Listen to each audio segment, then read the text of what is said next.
Property India में आपका एक बार फिर स्वागत है। महानगरों के साथ साथ अन्य शहरों में प्रॉपर्टी के बढ़ते और फैलते बाजार ने नई संभावनाएं पैदा की हैं। ऐसे में इन उभरते हुए बाजारों में निवेश के लिए आपको चाहिए भरोसेमंद जानकारी, और आपकी उलझन को हल करने के लिए हम लेकर आए हैं क्रिसिल की रेटिंग्स। क्रिसिल देश की सबसे बड़ी क्रेडिट रेटिंग एजेंसी है जो अपनी रियल एस्टेट स्टार रेटिंग्स करती है शहरों के प्रॉपर्टी बाजारों का आंकलन। आज हम नजर डालेंगे कोलकाता के प्रॉपर्टी बाजार पर। इसके लिए हमारे साथ मौजूद हैं CRISIL real estate star ratings के डायरेक्टर अनुराग झवर। अनुराग, आपका स्वागत है।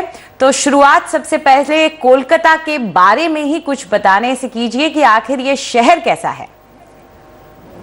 जी शुक्रिया। कलकत्ता जो है एक कल्चरल कैपिटल ऑफ इंडिया के नाम से भी जाना जाता है। वेस्ट बंगाल स्टेट की राजधानी है, थर्ड मोस्ट पॉपुलस सिटी है इंडिया के अंदर में, जहां पर मेट्रोपॉलिटन एरिया का जो पॉपुलेशन है it's more than 1.41 crore. It's only city जो कि ईस्टर्न इंडिया के अंदर में जहां पर इंटरनेशनल एयरपोर्ट है। उसके अलावा जो अगर हम मास रैपिड ट्रांसपोर्ट की बात करें, दिस वाज ये पहली सिटी जहां पर ये चालू हुआ था। और इंडस्ट्रीज़ के अंदर में भी काफ़ी काम यहाँ पर हुआ है, जहाँ पर काफ़ी हैवी लार्ज स्केल इंडस्ट्रीज़ यहाँ पर रही हैं। PSU में अगर आप बात करें, कोल इंडिया है यहाँ पर, Allahabad bank, Hindustan copper, Damodar valley corporation, साथ में प्राइवेट सेक्टर के अंदर में भी काफ़ी जो है कंपनीज़ है like ITC, Britannia, Emami, graphite India तरह के लोग हैं। उसमें सेगमेंट्स में हैवी इंजीनियरिंग के अंदर में काफ़ी आगे है, माइनिंग, मिनरल्स में, फार्मास्यूटिकल्स में, IT ITS के अंदर में और कंज्यूमर सेगमेंट्स में। और हिस्टोरिकली इंडस्ट्रीज़ में जूट के अंदर में भी यहाँ पर काफ़ी काम हुआ है, टेनिस में काफ़ी काम हुआ है। सो ये जो शहर है शुरुआत से ही काफ़ी कंजर्वेटिव शहर रहा है। यहाँ पर लोग वैल्यू फॉर मनी पर्सपेक्टिव रखते हैं। तो आज की डेट में भी इंडिया के लेवल पे एक अफोर्डेबल शहरों के अंदर में से इसको कहा जा सकता है। अगर हम यहाँ के प्रॉपर्टी बाजार की बात करें अनुराग, तो इसे आप किस तरह से आंकेंगे? मौजूदा स्थिति में बीते कुछ सालों में कैसे रिटर्न्स मिले हैं और कैसे रिटर्न्स की संभावना आने वाले सालों में निवेश को लेकर है कोलकाता में? ओवरऑल अगर कलकत्ता की बात करें तो compare to rest of India इस शहर के अंदर में जो तेज़ी है इतनी ज़्यादा नहीं देखी गई है। और इसका रीज़न ये है कि एक ये अफोर्डेबल जो ये शहर है इसके अंदर में अफोर्डेबल हाउसिंग की जो है प्रेफरेंस ज़्यादा रहती है लोगों की। और दूसरा जो है आपके जो पॉकेट्स ऑफ डेवलपमेंट है मोर और लेस 2-3 जगह में ही कंसंट्रेटेड रहे हैं। चाहे वो आप ईस्टर्न साइड की बात करें तो EM बाईपास, सॉल्ट लेक और राजारहाट के अंदर में। और तो कंजर्वेटिवली अगर हम देखें तो मेरे ख्याल से इन्फ्लेशन एडजस्टेड रिटर्न ही रहा है। कुछ पॉकेट्स हैं जो कि सदर्न बेल्ट की तरफ में जिसमें कि नरेंद्रपुर, बेहाला टाइप के जो एरियाज़ है, यहाँ पर तभी थोड़ा उछाल देखा गया है। जी, अगर यहाँ की बात करें तो कोलकाता बहुत पहले से एक मेट्रो रहा है और वहाँ पे काफ़ी सुविधाएं भी रही हैं। इंफ्रास्ट्रक्चर के मामले में पहला मेट्रो भी वहाँ पे आया था। तो ऐसे में आप आज की बात करें तो क्या उस तरह की गति रही है या अभी वहाँ कुछ धीमी गति रही है?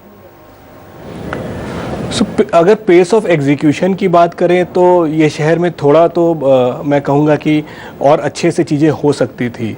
बट अगर लेकिन आज की डेट में जो प्रोजेक्ट्स हम लोग देखेंगे तो प्लानिंग काफ़ी अच्छी है। पूरे शहर को जो है नॉर्थ साउथ और ईस्ट वेस्ट पूरा कनेक्टिविटी जो है प्रदान करने की बातें चल रही है, जहाँ पर कि नॉर्थ साउथ में मेट्रो ऑलरेडी है और ईस्ट वेस्ट के लिए अंडरलाइन एक मेट्रो जो है पूरा उस पर काम चल रहा है, जो कि 2015 में ऑपरेशनल होने की बात है। और ये इंडिया का पहला मेट्रो होगा जो कि अंडर वाटर में भी जाएगा जब ये पूरा बन जाता है। उसके अलावा जो एग्जिस्टिंग आपके जो भी रूट्स हैं मेट्रो के उसको एक्सटेंड कर रहे हैं, नॉर्थ में और ऊपर ले जा रहे हैं, साउथ के अंदर में और नीचे ले जा रहे हैं इसको। फ्लाईओवर्स बन रहे हैं कनेक्टिविटी के लिए। आपका न्यू गरिया से लेकर के एयरपोर्ट पे एक डेडिकेटेड लाइन बन रही है जो कि EM बाईपास के साइड से जाएगी। तो सारा प्लानिंग जो है अगर आप देखें तो अच्छे तरीके से हो रही है। बट ब्रॉडली अगर लार्जर लेवल में बोलेंगे तो इकोनॉमिक एक्टिविटीज़ थोड़ी सी और इम्प्रूव होनी चाहिए इस शहर के अंदर में। जिस तरह से बाकी शहर जैसे कि हैदराबाद, बेंगलोर, चेन्नई आगे बढ़े हैं, कलकत्ता में अभी भी IT ITS के अंदर में हमने वो गति नहीं देखी है। जी, और यहाँ पर इसके पीछे कुछ राजनीतिक कारण भी रहे हो सकते हैं, ऐसा जानकार मानते हैं। लेकिन अगर मौजूदा स्थिति की बात करें तो आप कुछ खास ग्रोथ ड्राइवर्स देखते हैं जिसके मद्देनजर आने वाले वक्त में यहाँ पर लोगों को निवेश करना चाहिए? देखिए, बेस तो काफ़ी लो है यहाँ पर। सो उस हिसाब से अगर पॉपुलेशन हम देखें, इंफ्रास्ट्रक्चर में जो काम हो रहा है उसको देखें, इंटरनेशनल एयरपोर्ट है जो कि अभी मॉडर्नाइज हुआ था, और उसके अलावा जो यूथ डायनामिक्स है, एजुकेशन का एक बहुत बढ़िया हब है, टैलेंट की कोई कमी नहीं है। सो अगर थोड़ा सा भी फोकस दिया जाए तो ये आराम से ये शहर जो है काफ़ी तेज़ी से आगे बढ़ सकता है, इसमें कोई दो राय नहीं है। तो अनुराग, अब वो सवाल जिसका सबको इंतजार रहता है, तो आखिर ऐसे कौन से प्रोजेक्ट्स हैं जिन्हें आपने रेट किया है? सब आज मैं 3 प्रोजेक्ट्स की बात करूंगा। पहला प्रोजेक्ट है रजत ग्रुप की तरफ से। इस प्रोजेक्ट का नाम है रजत बोलेवर्ड। ये पुलिन खातिक रोड पे ईएम बाईपास से जो है आप off the EM bypass Tangra area में जाते हैं, वहाँ पर ये प्रोजेक्ट सिचुएटेड है। ओवरऑल ये स्मॉल प्रोजेक्ट है, less than 1 lakh square feet, 85,000 square feet का प्रोजेक्ट है। 54 यूनिट्स हैं इस प्रोजेक्ट के अंदर में। ये जो है लॉन्च मई 2013 में हुआ था, उसका पोजीशन टाइमलाइन दिसंबर 2016 का है। प्राइस रेंज अराउंड 68 लाख से 1.25 करोड़ की है, तो इसको हम प्रीमियम सेगमेंट में कह सकते हैं। कंस्ट्रक्शन 20% इसका आज की डेट में हो चुका है और सेल्स 28% हो चुकी है। इसको हमने जो रेटिंग दी है कैलकाटा स्तर पे 5 स्टार दी है। सेकेंड प्रोजेक्ट जो मैं बात कर रहा हूँ वो ईडन सिटी ग्रुप की तरफ से है। ईडन ग्रुप की तरफ से है जो कि ईडन सिटी महेशतला है।